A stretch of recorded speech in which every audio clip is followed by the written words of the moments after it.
Hi friends, ಭಾರತದ ವಿದೇಶಾಂಗ ಸಚಿವ ಎಸ್ ಜೈಶಂಕರ್ ಜೀವನದ ಕತೆ ಏನು? ಇವರ ತಂದೆ ಕೂಡ ಎಷ್ಟು ಫೇಮಸ್ ಆಗಿದ್ರು ಗೊತ್ತಾ? ಇವರು ಬೆಳೆದು ಬಂದಿದ್ದು ಹೇಗೆ? ಓದಿರೋದು ಎಷ್ಟು? ನಿಭಾಯಿಸಿರೋ ಹುದ್ದೆಗಳು ಏನೇನು? ಮಾಡಿರೋ ಆಸ್ತಿ ಎಷ್ಟು? 2 ಮದುವೆ ಆಗಿದ್ದು ಯಾಕೆ? ಎಲ್ಲವನ್ನು ಈ ವಿಡಿಯೋದಲ್ಲಿ ಹೇಳ್ತೀವಿ. ಅದಕ್ಕೂ ಮುನ್ನ ನೀವಿನ್ನೂ ನಮ್ಮ ಚಾನಲ್ಗೆ ಸಬ್ಸ್ಕ್ರೈಬ್ ಆಗಿಲ್ಲ ಅಂದ್ರೆ ಈ ಕೂಡಲೇ ಆಗಿ ಪಕ್ಕದ ಗಂಟೆ ಗುರುತಿನ ಮೇಲೆ ಕ್ಲಿಕ್ ಮಾಡಿ. ಜೈಶಂಕರ್ ಜನನ ಮತ್ತು ಬಾಲ್ಯ. ಸುಬ್ರಮಣ್ಯನ್ ಜೈಶಂಕರ್ ಇವರು 1955ರ ಜನವರಿ 9ರಂದು ದೆಹಲಿಯ ತಮಿಳು ಕುಟುಂಬದಲ್ಲಿ ಜನಿಸಿದ್ರು. ಇವರ ತಂದೆ ಕೆ ಸುಬ್ರಮಣ್ಯನ್, ತಾಯಿ ಸುಲೋಚನಾ. ಜೈಶಂಕರ್ಗೆ 2 ಸಹೋದರರು ಇದ್ದು ಅವರಲ್ಲಿ ಒಬ್ರು ಇತಿಹಾಸಕಾರ ಆದ್ರೆ ಮತ್ತೊಬ್ರು IAS ಅಧಿಕಾರಿಯಾಗಿದ್ದಾರೆ. ಜೈಶಂಕರ್ ತಂದೆ ಕೂಡ ಸಿವಿಲ್ ಸರ್ವೆಂಟ್. ಎಸ್ ಜೈಶಂಕರ್ ತಂದೆ ಕೆ ಸುಬ್ರಮಣ್ಯನ್ ಕೂಡ ಸಿವಿಲ್ ಸರ್ವಿಸ್ ನಲ್ಲಿ ತೊಡಗಿಸಿಕೊಂಡಿದ್ರು. ಭಾರತದ ನ್ಯಾಷನಲ್ ಸೆಕ್ಯೂರಿಟಿ ತಂತ್ರಗಾರಿಕೆಯಲ್ಲಿ, ಪರಮಾಣು ನೀತಿ ರೂಪಿಸುವಲ್ಲಿ, ಅಂತಾರಾಷ್ಟ್ರೀಯ ಮಟ್ಟದಲ್ಲಿ ಭಾರತದ ನಿಲುವು ಬಿಚ್ಚಿಡೋದ್ರಲ್ಲಿ ಪ್ರಮುಖ ಪಾತ್ರ ವಹಿಸಿದ್ರು. ದೆಹಲಿಯಲ್ಲಿರೋ ಇನ್ಸ್ಟಿಟ್ಯೂಟ್ ಫಾರ್ ಡಿಫೆನ್ಸ್ ಸ್ಟಡೀಸ್ ಮತ್ತು ಅನಾಲಿಸಿಸ್ನ 2ನೇ ಡೈರೆಕ್ಟರ್ ಇವರೇ ಆಗಿದ್ರು.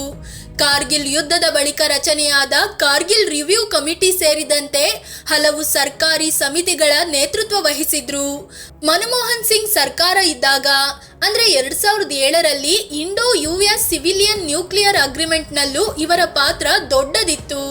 2011ರಲ್ಲಿ ಇವರು ವಿಧಿವಶರಾದ್ರು. ಜೈಶಂಕರ್ ಓದಿರೋದು ಎಷ್ಟು?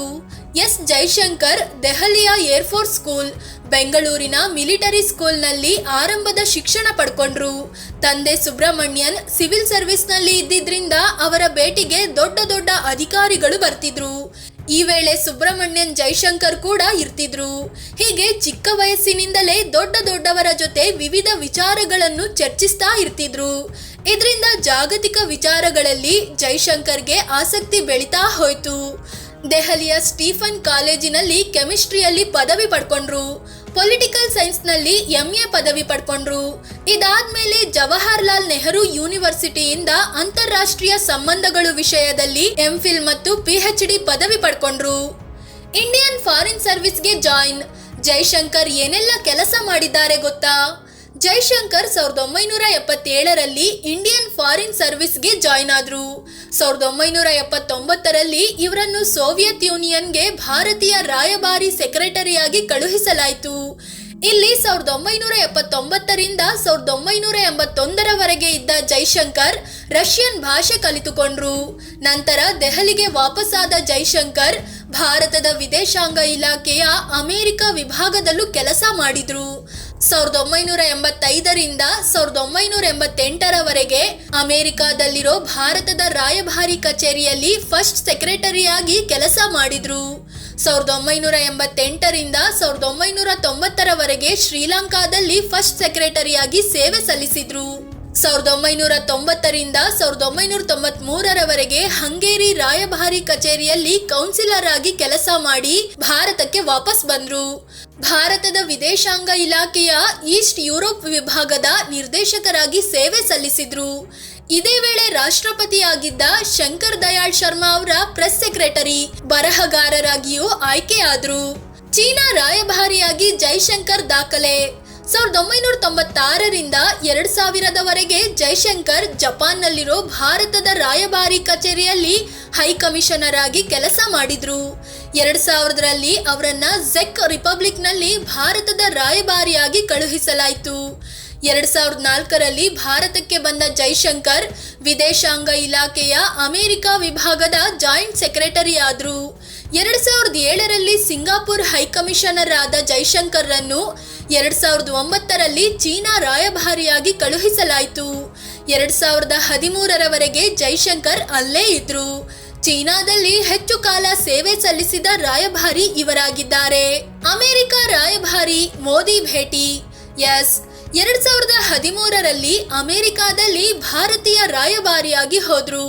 ಪ್ರಧಾನಿ ಮೋದಿ 2014ರಲ್ಲಿ ಅಮೆರಿಕಾಗೆ ಮೊದಲ ಬಾರಿಗೆ ಭೇಟಿ ಕೊಟ್ರು. ಆಗ ಆ ಭೇಟಿಯ ಪ್ಲಾನ್ ಮಾಡಿದ್ದು ಇದೇ ಜೈಶಂಕರ್. ಇವರ ಕೆಲಸದ ಬಗ್ಗೆ ಆಗಾಗಲೇ ತಿಳಿದಿದ್ದ ಪ್ರಧಾನಿ ಮೋದಿ 2015ರಲ್ಲಿ ಇವರನ್ನು ಭಾರತದ ವಿದೇಶಾಂಗ ಕಾರ್ಯದರ್ಶಿಯಾಗಿ ನೇಮಿಸಿದ್ರು. 2019ರಲ್ಲಿ ಮೋದಿ ಮತ್ತೆ ಗೆದ್ದು ಪ್ರಧಾನಿಯಾದ್ರು. ಅವರ ಸಂಪುಟದಲ್ಲಿ ಜೈಶಂಕರ್ಗೆ ವಿದೇಶಾಂಗ ಇಲಾಖೆ ಖಾತೆ ಒಲಿದು ಬಂತು. ಸಚಿವರಾದ ಇವರನ್ನ ಗುಜರಾತ್ನಿಂದ ರಾಜ್ಯಸಭೆಗೆ ಆಯ್ಕೆ ಮಾಡಲಾಯಿತು. ನಂತರದಲ್ಲಿ ಭಾರತದ ವಿದೇಶಾಂಗ ನೀತಿಯಲ್ಲಿ ಜೈಶಂಕರ್ ಪ್ರಮುಖ ಪಾತ್ರ ವಹಿಸ್ತಾ ಬಂದಿದ್ದಾರೆ. ಜೈಶಂಕರ್ಗೆ Tamil, Hindi, English, Russian, Japanese, Chinese ಮತ್ತು ಹಂಗೇರಿಯನ್ ಭಾಷೆ ಬರುತ್ತೆ. ವೈಯಕ್ತಿಕ ಜೀವನ ಹೇಗಿತ್ತು ಗೊತ್ತಾ? 2 ಮದುವೆ ಆಗಿದ್ದು ಯಾಕೆ ಜೈಶಂಕರ್? ಜೈಶಂಕರ್ JNUನಲ್ಲಿ ತಮ್ಮ ಜೊತೆ ಓದುತ್ತಿದ್ದ ಶೋಭಾ ಅನ್ನೋರನ್ನ ಲವ್ ಮಾಡಿದ್ರು. ನಂತರದಲ್ಲಿ ಇಬ್ಬರು ಮದುವೆಯೂ ಆದ್ರು. ಆದ್ರೆ ಶೋಭಾ ಕ್ಯಾನ್ಸರ್ನಿಂದಾಗಿ ಪ್ರಾಣ ಕಳ್ಕೊಂಡ್ರು. ಆಮೇಲೆ ಜೈಶಂಕರ್ ಜಪಾನ್ ಮೂಲದ ಕ್ಯೂಕೋ ಅನ್ನೋರನ್ನ ಮದುವೆ ಆದ್ರು. ದಂಪತಿಗೆ 3 ಮಕ್ಕಳಿದ್ದಾರೆ. ಕ್ಯೂಕೋ ಜೈಶಂಕರ್ ಅವರನ್ನ ಮದುವೆ ಆದ ಬಳಿಕ ಹಿಂದೂ ಧರ್ಮವನ್ನ ಸ್ವೀಕರಿಸಿದ್ರು. ಜೈಶಂಕರ್ಗೆ ಪದ್ಮಶ್ರೀ ಪ್ರಶಸ್ತಿ ಕೂಡ ಸಿಕ್ಕಿದೆ. ಇವರ ಬಳಿ 15,82,00,000 ರೂಪಾಯಿ ಮೌಲ್ಯದ ಆಸ್ತಿ ಇದೆ. ಫ್ರೆಂಡ್ಸ್, ಎಸ್ ಜೈಶಂಕರ್ ಜೀವನದ ಬಗ್ಗೆ ನಿಮಗೇನ್ ಅನ್ಸುತ್ತೆ? ಕಾಮೆಂಟ್ ಮಾಡಿ ನಿಮ್ಮ ಅಭಿಪ್ರಾಯ ತಿಳಿಸಿ. ಅದೇ ರೀತಿ ನೀವಿನ್ನು ನಮ್ಮ ಚಾನೆಲ್ಗೆ ಸಬ್ಸ್ಕ್ರೈಬ್ ಆಗಿಲ್ಲ ಅಂದ್ರೆ ಈ ಕೂಡಲೇ ಆಗಿ ಪಕ್ಕದ ಗಂಟೆ ಗುರುತಿನ ಮೇಲೆ ಕ್ಲಿಕ್ ಮಾಡಿ. ಧನ್ಯವಾದ.